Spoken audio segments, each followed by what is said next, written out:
Hello, ladies and gentlemen, and welcome once again to a wonderful Wednesday webinar, where the wisdom being dispensed this week is Nate Whitestone, who's got an incredible history bringing Sociocracy over here across to the UK in 2007 and working on sociocratic neighborhood circles and eco-village of Americas and a whole lot more. I'm sure he's going to tell us more. Without too much further ado, I'll hand over to Nate. Thank you so much for coming and sharing this knowledge and wisdom with us. Over. Well, thank you so much, Phoenix. Um, I'm going to be talking about a lot of different things, and very little of it, if anything, are things that I personally have invented. If I seem to be suggesting that I'm the one who's come up with stuff, then just keep in mind that that's probably not true. But the one thing that I could definitely say that I am a primary author of is the mission statement for A Fairer Society. So A Fairer Society is a small sociocratic worker co-op. There's four of us. We've been going for almost 10 years now. And our mission is as follows. Our clients are building a fairer society, one community and one workplace at a time. We help our clients take ownership of the things that matter most to them: housing, food, energy, transport, local business, and politics, and run them in a deeply collaborative way. This includes building co-housing communities, launching cooperatives, converting businesses to employee ownership and sociocratic governance, and supporting action networks devoted to the 2030 Sustainable Development Goals. So that's our mission statement. And when Phoenix said, hey, how about the title of this talk be Creating a Fairer Society? I went, oh yeah, we always talk about part of what we're doing and almost never about all of what we're doing. So here, this is me talking about all of what we're doing and really inviting you to get involved. Although probably the truth is you're already doing parts of this in ways that I could learn from. So keep that in mind too. The question, though, I think we need to ask to start off with is why a fairer society? You know, why are we even calling it that? And in a nutshell, there's two reasons for seeking out a fairer society. One is that we would all be better off. So I don't just mean people who are poorly treated through, being on the downside of an inequality. There are definitely a lot of folks who are poorly treated. But even the people who are extremely wealthy or otherwise very well off in our society suffer as a result of inequality. And that's true partly because the people who inherit a lot of money or make it big in the marketplace. Yeah, exactly. Spirit Level. So Spirit Level is one book I recommend for sure, Kate. And another one actually is called Jackpot. So if you think that people who inherit giant piles of money are doing super well as a result, you might be interested to read the book Jackpot, which points out some of the areas where they don't do so well. So, but there's even more beyond that, which is that not only does the inequality mess with us, but the inequality is produced by a system which is extractive. And that extractive system creates climate change and lots of other problems. So we might think that reparations are a good idea, and they are in many ways a good idea. It's so important to acknowledge these kinds of unfairnesses that have crept in with imperialism, slavery, different kinds of gender inequity, et cetera, over all of these years. But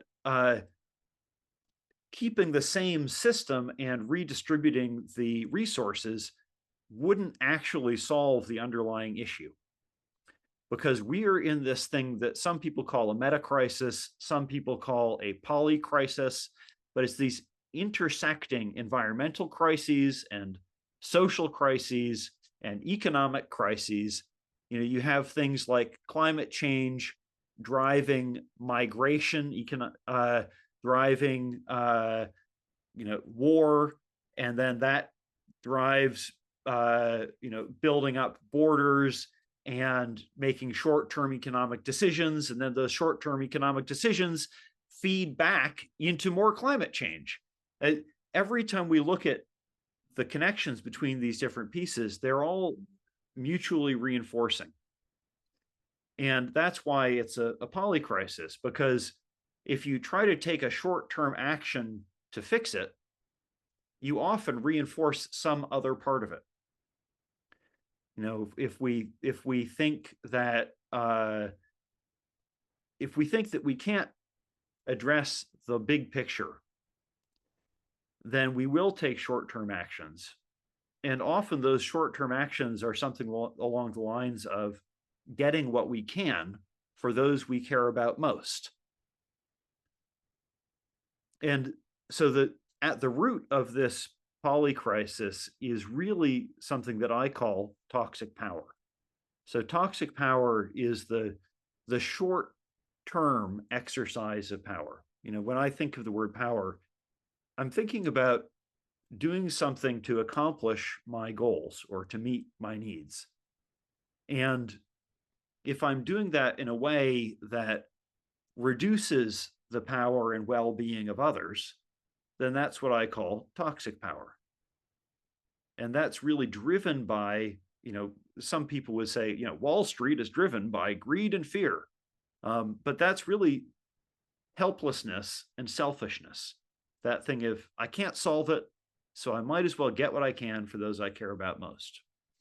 But it's addictive, because the exercise of toxic power, if you have a corporate CEO who's trying to maximize profits in the short term in a way that harms the environment or harms the communities where they do business, that's going to create economic disruption in the long term that makes it harder to make money. So then they have to do more short-term things to make up for the disruption that's caused by the short-term activities. And that's true in many different areas across the society, across our global system. So if the meta crisis or the poly crisis or all these interlocking crises are driven by this, extractive form of economics or this short-term toxic power mindset, the solution is healthy ways of being powerful together. We have to switch to going from a win-lose or even lose-lose dynamic to a win-win-win dynamic where all parties involved benefit. So my definition of healthy power is power that is doing things to accomplish our goals in ways that increase the power and well-being of everyone involved, including our non-human kin. So what would that look like? Now, I'm happy to say that this is not a Pollyanna pie in the sky sort of dream. Actually, there's a huge number of examples, and there's not even a chance of me describing all of them in an hour. So I'm simply going to give a few examples, and mostly because I'm going to come back to them as I get into the kind of model that a fairer society is promoting. So one example that I want to talk about is cooperative economies. So cooperatives are any group that's working together to, in a cooperative way, to create economic goods for themselves, that might be worker cooperatives who are finding work together, might be a consumer cooperative that's buying things together. But basically, it's a cooperative group. They're doing business as a group for their own well-being rather than for external shareholders. Um, Now, this has been powerfully transformative. And there are places around the world where the cooperative economy is the primary economy. The Mondragon region of Spain is probably the best known example of this. So, in the Mondragon region of Spain, their economy doesn't crash when the global economy crashes. Just think about that for a second. What would it be like if the so-called global economic downturn just didn't bother the place where you live? And it turns out that cooperatives in general tend to survive major economic downturns much better than the for-profit extractive organizations that they're competing with. So the cooperative economy is the first example of healthy power that I want to talk about. The second is sociocracy. So sociocracy is similarly collaborative. It is how a group of people can organize themselves by consent. In sociocracy, you need to have a shared aim. So cooperative workplace would be an example of a place where you might have a shared aim. You need to have a commons that you're preserving and managing together, or you need to have a group of risks that you're managing, like, we're a fire department, we're going to manage the risks of fire. Or you need to be able to be delivering some kind of value together, a shop floor or a software development office or something like that. And then within that context, you make the rules together. If you think of any kind of work as a game that you play, then in sociocracy, you make the rules of the game by consent, and then you play the game however the rules say. So you can use ordinary business practices for doing business if you want to, or you can do business a different way. But the key thing is that you have all consented to the rules being however it is that you choose for them to be. Then there are three other principles of sociocracy. A sociocratic organization or community is made up of semi-autonomous, self-managing teams. That's the second principle, the principle of circles. We call them circles. They make policy relating to their own work. They're linked through a web of consent and delegation using what are called double links. This means that there's not just a one-way delegation of authority as in a traditional management hierarchy. There's also a representative that goes the other direction, and both of those links participate in the policy making. So the entire organization is woven together in a web of consent that ensures that power, creativity, and information flow both ways. And then the fourth principle is the principle of open elections. And this states that, yes, you can delegate just about anything by consent if you want to, with the exception of deciding who's going to play key roles in the organization. The election of people to ongoing roles can only be done by consent. So we could go back to this and answer more questions later, but this is something that started in a Quaker school in the Netherlands in the 1920s. It was transformed to apply to an industrial company in the 1970s in the Netherlands, and has since spread around the world to thousands and thousands of organizations of all sorts,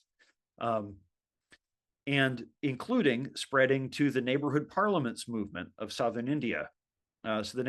Yes, Phoenix. I'm just very interested in that. Could you mention that came up somewhere else? I'll try and find a web link for it. Neighborhood Parliaments of India. Thank you. Nice one. Yeah. So the neighborhood parliaments movement was started in the 1970s by a Catholic priest. He was inspired by his experience of the liberation theology in South America. And he brought that back to India and sort of went, oh my gosh, liberation theology and Gandhian village Swaraj, meaning self-rule or self-reliance. what if these things could go together? So he proposed this to his superiors, and they said, great idea. Here's this village on the coast that's poverty stricken and full of violence. Why don't you go do it there? And which is a great way of getting rid of idealistic troublemakers. But as it turned out, this approach worked really well. So this one village started to thrive using this participatory democracy transformative approach, and so then his local diocese, to their credit, said, "Please do that in 1,000 more villages." So he did, and this was so effective and so inspiring. So this was in Tamil Nadu, which is on the southeastern tip of India. And then the communists who were running the state of Kerala next door said, well, that's very inspiring. Could you come help us do that here? But instead of Catholic, it'll be communist. And like a good Catholic, he said, absolutely, my brothers. And so it turned out, though, that in the state of Kerala, it's mostly been gendered as female. There are many women's economic empowerment circles at the village scale throughout Kerala. In fact, it's been called the Keralan Miracle. And these things are running today. And in fact, 40% of the state budget of Kerala is channeled through the participatory budgeting that's carried out by these neighborhood circles. So in a nutshell, so this neighborhood parliaments movement continued to spread and continued to become more secular and more available to people regardless of their religious or political background. And it is now spread around the world. In fact, it was so influential that when we were looking for models that to bring to Europe in 2020, it was the neighborhood parliaments movement that we looked to for the Sociocratic Neighborhood Circles project. So in 2020, we went a fair society, that's our little co-op, and 11 partners in 9 other European countries started to work together. And for 2 years, we researched what kind of models of holistic community development driven by local participatory democracy we could find that would duplicate the success of the neighborhood parliaments movement in southern India. And because we knew that we couldn't do it exactly the same way that they've done it there, because we have a different cultural context. But we could try to use the universal human core of it and translate that into institutions that we know work well here. And after 2 years of research and integration, partly guided by our Indian teachers, we turned that into what you can find now at sonic.org. That's SONEC.org, the handbook for developing sociocratic neighborhood circles. And over the last few years, that has now been rolling out across Europe and North America, because those North Americans love to imitate what we do here in Europe. And part of that part of what went into the design of the model was actually looking at how co-housing, which is a European invention, how that works so well, and combining things like the cooperative economies and sociocracy and co-housing into an integrated kind of model that could be adopted in any European neighborhood. So that brings me to, those are all examples of healthy power. And so we've talked about sociocracy and cooperative ownership, which are examples of healthy power that can work in organizations of any size.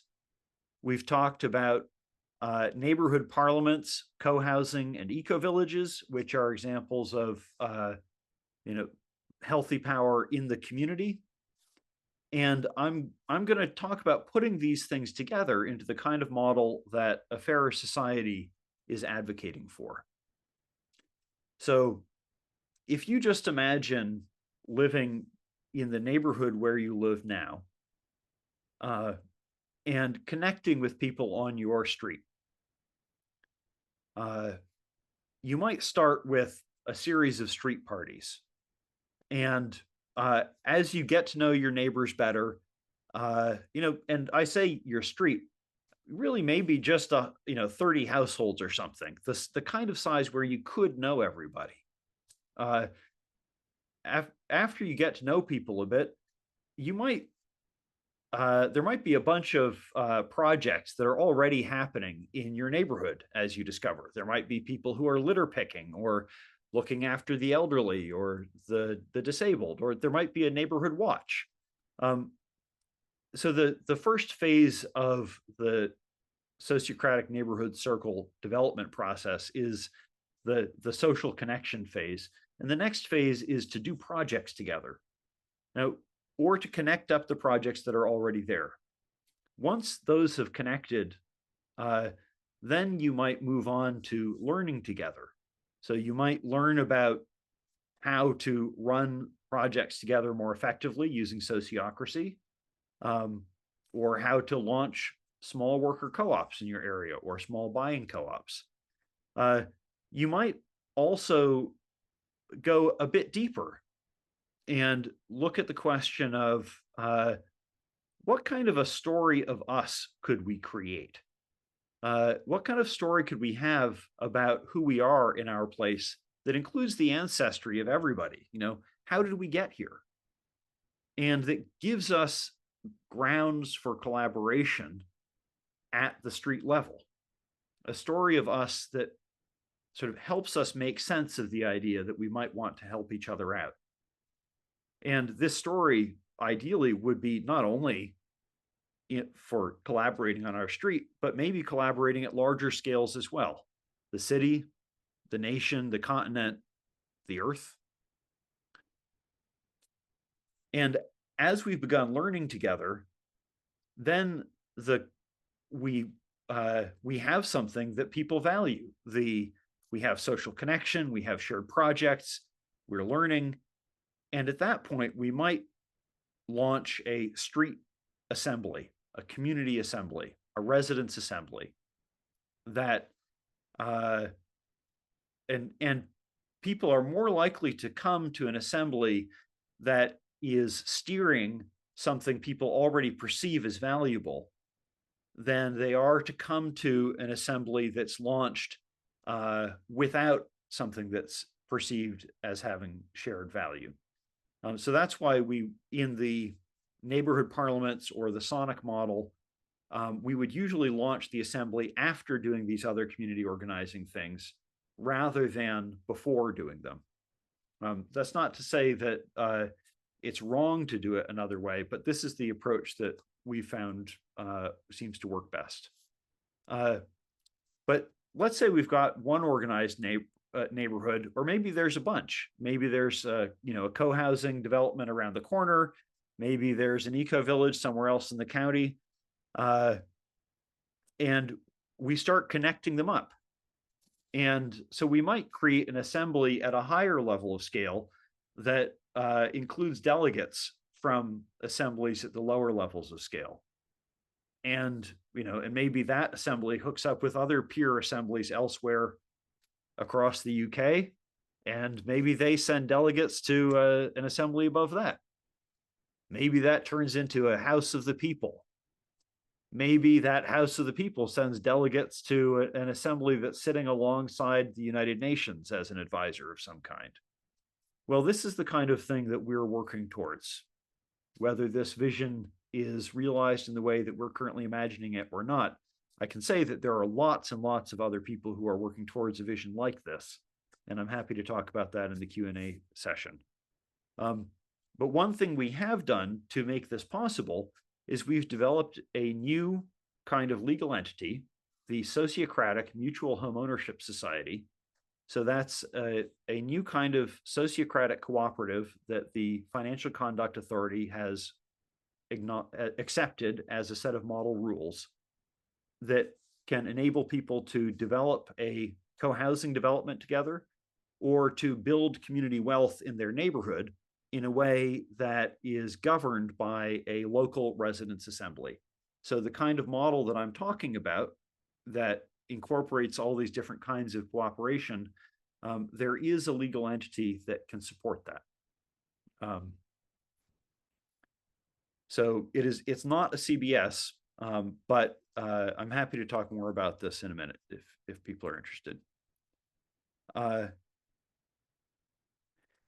So at higher levels of organizing, sort of above the street level, there's going to be a lot of organizations that share interests in collaborating, but that don't want to be told what to do by some central organizer.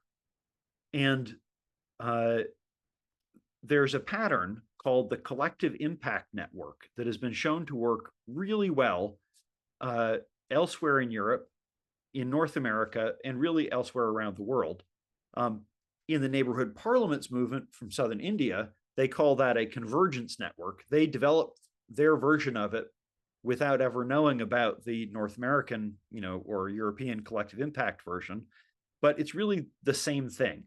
And what you need for that is you need some relatively small backbone organization that helps a bunch of different potential collaborators, businesses, NGOs, local government, citizen groups, residents groups, to come together around a shared vision of holistic community development.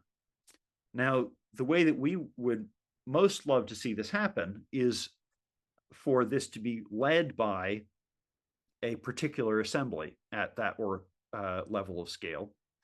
But you can just start with the collective impact network and then get to the assembly later, if that's the way around that works better for you. But the value of these collective impact networks is that you can focus on conversations that really bring together a wide range of collaborators. This is the kind of thing that we've seen in the Preston model of economic development in Preston. There are a bunch of other examples. In the Plymouth Octopus is another example in Plymouth. The point is that these horizontal networks, so we've talked about a bottom-up federation of assemblies. And with the collective impact, you can have a horizontal network at each level of scale, supporting collaboration between different partners without requiring them to all obey a central will. These collective impact networks make space for collaboration without imposing central command and control structure.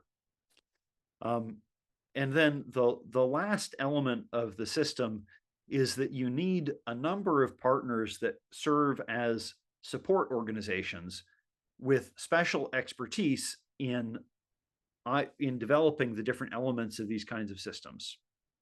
So those could be worker co-ops like a fairer society. Those could be organizations like Social Change Nest, or like the Plymouth Octopus Backbone organization.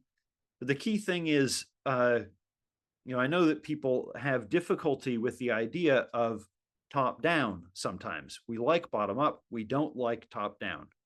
But if you think about it as a circular flow of power, that's what enables the feedback loop to operate. And if we don't have some kind of top-down component, then there won't be the ability to give feedback to people in specific neighborhoods, for example, who might be going in directions that are not aligned with the overall shared intention. So, for example, if you are doing a local sociocratic mutual homeownership society, you're developing local housing together, you're organizing your neighborhood. Um, is it okay to say, let's kill the refugees? Um, well, maybe some people in some neighborhoods would think that that's fine. But the top down portion of this would say that if there's a neighborhood that wants to go in that direction, it can't go in that direction and still be part of this collaborative system. And so that the top down portion of this maintains the boundaries and maintains the definition of what is broadly acceptable behavior in this system. And just to be clear, kill the refugees is not acceptable behavior in the system.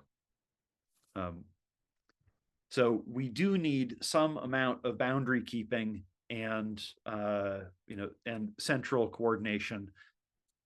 We don't have to tell everybody what to do, but we do need to have clear agreements about what's acceptable and what's not, and to have boundaries around what we're doing together.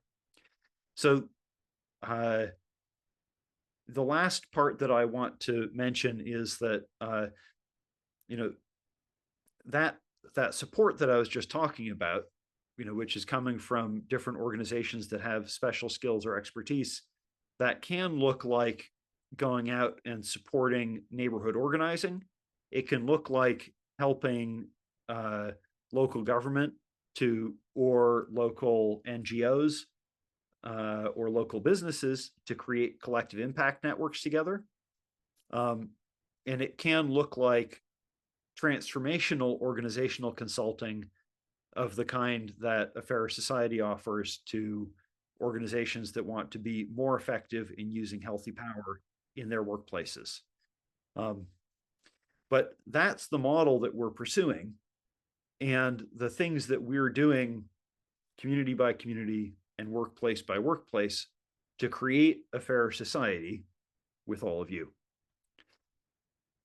So some of the organizations and networks that we operate in, obviously I've mentioned Sonic already. I haven't mentioned livingcities.earth, which is a global collaborative framework that we're operating in so that we can support folks in other countries in doing this kind of work. Okay, that brilliant, Nate. Wow, that is what a journey. Very comprehensive journey across a lot of different examples and locations on many continents.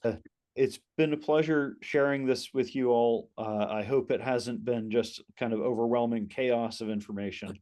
And Phoenix, thank you very much for pulling me in and making this happen. Well, absolutely fantastic. It's gone out to another few thousand people on all the whatever it is, 750 emails and chats and telegrams.